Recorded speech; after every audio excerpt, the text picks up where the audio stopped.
ہمیشہ ظلم کرنے سے بچو، اس لیے کہ ظالم دنیا کے اندر بھی ذلیل و رسوا ہوتا ہے، آخرت کے اندر بھی ذلیل و رسوا ہوگا۔ حضور صلی اللہ علیہ وسلم نے فرمایا ظلم کرنے سے بچو، اس لیے کہ ظلم قیامت کے روز اندھیرا لاتا ہے، اور اللہ رب الجلال ظالم کو سخت ناپسند کرتا ہے۔ بعض دفعہ تو اللہ رب الجلال ظالم کو دنیا کے اندر ہی عبرت کا نشان بنا لیتا ہے تاکہ دوسرے لوگ اس ظالم کو دیکھ کر عبرت حاصل کریں۔ ابن حجر اسقلانی رحمۃ اللہ علیہ نے کتاب الزواجر کے اندر بہت ہی پیارا واقعہ لکھا ہے۔ ابن حجر اسقلانی فرماتے ہیں کہ ایک شخص کو دیکھا گیا کہ جس کا ہاتھ مونڈے سے کٹا ہوا تھا، تو اس سے پوچھا کہ بھائی آپ کا ہاتھ کیوں کٹا ہوا ہے؟ تو اس نے ایک آہ بھری اور کہا کہ کیا بتاؤں، ایک وقت تھا کہ میں بدماش تھا اور بدماشوں کے ساتھ رہتا، وہ جب ظلم کرتے تو میں بھی ظلم کرتا، اور کبھی کبھار ایسا ہوتا میں اکیلے بھی ظلم کرنے کے لیے نکل پڑتا۔ ایک مرتبہ میرے دل میں شوق پیدا ہوا کہ میں مچھی کھاؤں، تو کہتے ہیں کہ میں بازار گیا، اور بازار میں نے دیکھا کہ ایک غریب کے پاس مچھلی ہے۔ میں نے اس سے کہا، اس غریب سے، کہ یہ مچھلی مجھے دے دو۔ وہ غریب کہنے لگا بھائی میں اس مچھلی کو بیچوں گا اور جو پیسے مجھے ملیں گے میں اپنے بچوں کا پیٹ پالوں گا، بڑی مشکل سے میں نے یہ مچھلی پکڑی ہے، میں مفت میں تو آپ کو نہیں دے سکتا۔ تو میں نے اس کو مارا پیٹا اور زبردستی اس سے مچھلی چھین لی، اور اس کو رقم بھی اس مچھلی کی نہ دی، اور اس غریب کو تو مار پیٹ کر میں نے بھگا دیا۔ اب میں مچھلی کو لے کر آ رہا تھا تو راستے کے اندر اس مچھلی نے میرے ہاتھ کے انگوٹھے میں کاٹا۔ تو جب میں گھر پہنچا تو میں نے مچھلی کو تو ایک طرف پھینکا اور کچھ دیر آرام کرنے لگا، لیکن تھوڑی ہی دیر کے بعد میرے ہاتھ کے انگوٹھے میں درد شروع ہو گیا، اور ایسی سخت ٹیس شروع ہو گئی کہ میں برداشت نہیں کر پا رہا تھا، حتیٰ کہ میں نے پھر اس پر دوائی وغیرہ لگائی۔ اب لیکن رات تھی تو میں طبیب کے پاس نہیں گیا، وہ رات تو میں نے جیسے تیسے کر کر گزاری۔ جب میں صبح طبیب کے پاس گیا اور اس سے دوائی لی تو دوائی سے بھی مجھے افاقہ نہیں ہوا، اور میرا درد بڑھتا ہی گیا، حتیٰ کہ 2 یا 3 دن کے بعد جب میں دوبارہ طبیب کے پاس گیا اور کہا کہ دوائی سے کوئی فرق نہیں پڑ رہا اور میرے درد میں اضافہ ہو رہا ہے، تو طبیب نے کہا کہ یہ آپ کا انگوٹھا سڑ رہا ہے، اس لیے مجھے اس کو کاٹنا ہوگا۔ اس نے کہا کہ بھائی میرا بھلے انگوٹھا کاٹ دو لیکن مجھے درد سے نجات دو۔ اب اس کا انگوٹھا کاٹ دیا گیا۔ اب اس نے سمجھا کہ میرا درد ختم ہو جائے گا، لیکن جیسے ہی گھر پر پہنچا دوبارہ درد شروع ہو گیا، اور پوری رات درد سے وہ سسکتا رہا، اور اس کے ہاتھ کے اندر بدبو بھی پیدا ہونا شروع ہو گئی۔ اب دوبارہ وہ طبیب کے پاس گیا، طبیب کہنے لگا کہ تمہاری یہ بیماری آگے بڑھ رہی ہے، اب ایسا کرو پوری ہتھیلی کو کٹوا دو تاکہ بیماری آگے نہ بڑھے۔ اب اس کو اپنے جان کے لالے پڑ گئے، اس نے کہا کہ طبیب سے صحیح آپ میری ہتھیلی کو کاٹ دو۔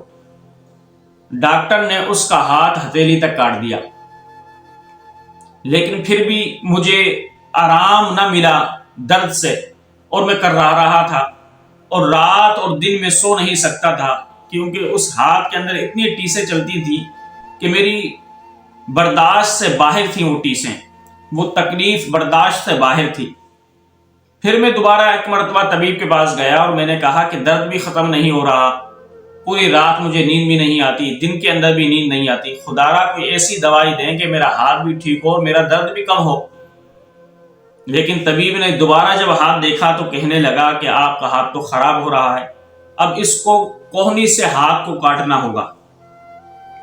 وہ کہتے ہیں کہ طبیب نے میرا ہاتھ کوہنی سے کاٹ دیا، لیکن پھر بھی نہ درد گیا، نہ تکلیف گئی، نہ بے چینی گئی۔ تو ایک مرتبہ میں دوبارہ طبیب کے پاس گیا دکھانے کے لیے، تو وہاں پر ایک آدمی بیٹھا ہوا تھا، تو وہ کہنے لگا بھائی 2 خبرچار، یہ آپ کا ہاتھ کیسے کٹا، کیسے نہیں کٹا؟ کیونکہ آپ نے دیکھا ہوا نا کہ اکثر جب آپ ڈاکٹر کو دکھانے کے لیے جائیں گے تو چند لوگ ایسے ہی بیٹھے ہوئے ہوتے ہیں جو حال احوال کرتے ہیں اور پوچھتے ہیں کہ آپ کو بیماری کیسے لگی، کیسے نہیں لگی اور کیسا علاج چل رہا ہے۔ یہ ڈاکٹر کیسا ہے، اچھا ہے یا نہیں ہے۔ تو ایسے ہی ایک شخص نے اس سے پوچھا کہ آپ کا ہاتھ کیوں کٹا؟ تو وہ کہنے لگا کہ میرا ہاتھ کٹنے کا سبب یہ ہے کہ میں ایک مرتبہ بازار گیا اور ایک غریب سے مچھلی چھین لی، اس مچھلی نے مجھے کاٹا اور اس کاٹنے کی وجہ سے یہ سارا عمل شروع ہوا ہے۔ تو وہ نیک شخص تھا جس نے پوچھا تھا، اللہ والا تھا، اس نے کہا کہ اللہ کے بندے، اب تمہارا ہاتھ کٹتے کٹتے کوہنی تک پہنچ گیا ہے، اب کوہنی کے بعد تمہارا مونڈے سے ہاتھ کاٹا جائے گا۔ اس سے بہتر یہ نہیں تھا کہ جس شخص پر آپ نے ظلم کیا تھا اس سے اگر آپ معافی مانگ لیتے تو شاید آپ کا انگوٹھا بھی نہ کٹتا، دوسرا ہاتھ تو دور کی بات ہے۔ جاؤ اس کو ڈھونڈو اور اس سے معافی مانگو، اس لیے کہ آپ نے ظلم کیا ہے، اور اللہ رب الجلال ظالم کو سخت ناپسند کرتا ہے، حتیٰ کہ اللہ رب الجلال ظالم کو دنیا کے اندر بھی سزا دیتا ہے۔ اب تم اور مزید سزا سے بچنا چاہتے ہو تو پھر جاؤ اس غریب سے معافی مانگ لو، اس لیے کہ اگر معافی نہیں مانگی تو تم پورا ہاتھ مونڈے تک کیا پورے جسم کو کٹوا دو گے، لیکن پھر بھی آپ کی تکلیف زائل نہیں ہوگی، اس لیے کہ مظلوم کی بد دعا تمہارا پیچھا کر رہی ہے۔ اب جب اس شخص کی آنکھیں کھلی کہ واقعی یہ مجھ سے غلطی ہوئی تھی اور کیا پتا اسی کی بد دعا لگی ہو، تو وہاں سے اٹھا دوڑا دوڑا شہر گیا، ڈھونڈتا رہا حتیٰ کہ ایک جگہ پر اس کو پا لیا۔ جب ظالم نے اس مظلوم کو دیکھا تو جا کر اس کے قدموں میں گر گیا اور زاروں قطار رونے لگ گیا اور کہا کہ بھائی مجھے معاف کر دو، مجھے معاف کر دو، اللہ کا واسطہ تمہیں دیتا ہوں، مجھے معاف کر دو۔ تو اس بیچارے مچھیرے نے، غریب شخص نے پوچھا کہ تم کون ہو؟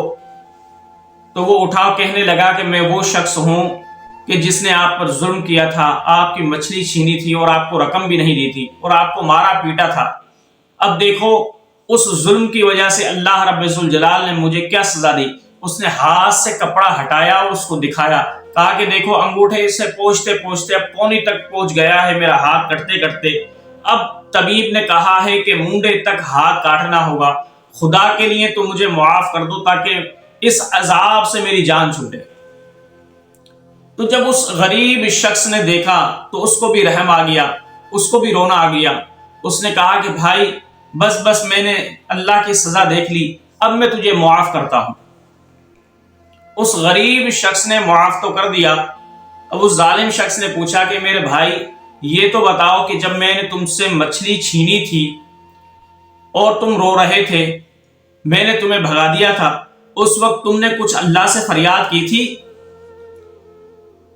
تو وہ غریب شخص کہنے لگا، ہاں میں نے اللہ سے یہ فریاد کی تھی، بار الہ دیکھ میں کمزور ہوں اور یہ طاقتور ہے، یہ طاقتور مجھ کمزور سے میری روزی کو چھینے جا رہا ہے، لیکن یا اللہ تو کمزور نہیں ہے، تو طاقتور نہیں ہے، اگر میں بدلہ نہیں لے سکتا تو اے میرے رب تو بدلہ اس سے لے سکتا ہے، تو اے بار الہ میں اپنا مقدمہ تیری بارگاہ میں پیش کرتا ہوں، یا اللہ جس طریقے سے اس نے مجھ پر زور دکھایا ہے، یا اللہ تو بھی اس پر اپنا زور دکھا۔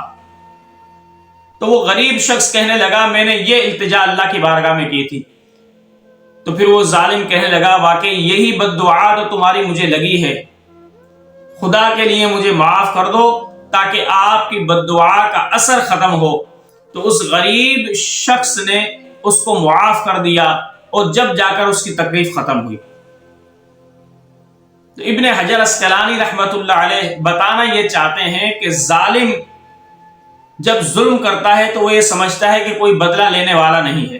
یاد رکھیں کہ اگر سامنے والا کمزور ہے، وہ آپ سے بدلہ نہیں لے سکتا تو کوئی بات نہیں ہے، اللہ سے تو آپ زیادہ طاقتور نہیں ہیں، اللہ سے تو آپ لڑ نہیں سکتے، اللہ سے تو آپ جیت نہیں سکتے۔ تو اگر وہ شخص کمزور پر آپ ظلم کر رہے ہو تو اس کمزور شخص کا رب بڑا طاقتور ہے، آپ اللہ رب الجلال کے انتقام سے نہیں بچ سکتے۔ اس لیے کبھی بھی کسی پر ظلم نہ کرو، اس لیے ظلم کرو گے تو پھر اس کی سزا کے لیے بھی آپ دنیا و آخرت کے اندر تیار رہو۔